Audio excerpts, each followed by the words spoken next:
Every day, I find myself trapped in a relentless job, questioning my abilities beyond this mundane routine. Then came the day when they handed me the latest absurd creation from our company, a magical belt that claimed to transform the obese into the svelte.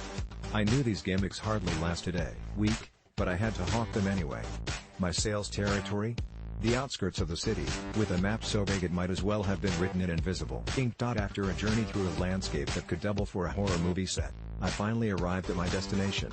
It was a place that sent shivers down my spine. My first target stood before me, a portly grandpa, struggling to fit through his front door. I could practically see the dollar signs in his eyes, and I was determined to make this sale. After a relentless barrage of persuasive talk, I managed to pawn off one of those useless belts to the unsuspecting grandpa.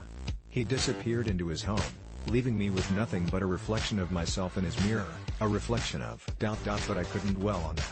I had 10 more belts to sell, and I needed to find 10 more unsuspecting victims. I muttered to myself, just 10 more idiots. As I continued my trek, I stumbled upon a peculiar house. My instincts told me to turn away, but then, an impossibly thin old lady caught my eye. She fixed her gaze on me, and without a second thought, beckoned me over. "Are you selling something?"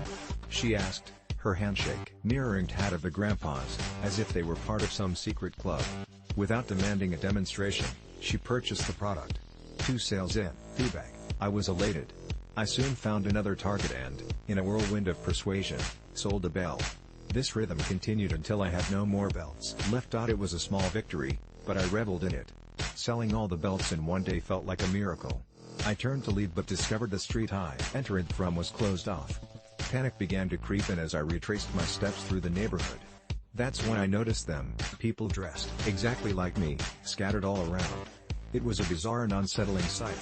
My heart raced as I passed my previous customers. But as I turned a corner, I saw the strangest thing, a clone of myself, tending to a garden. Fear anointed me, and I sprinted in the opposite direction.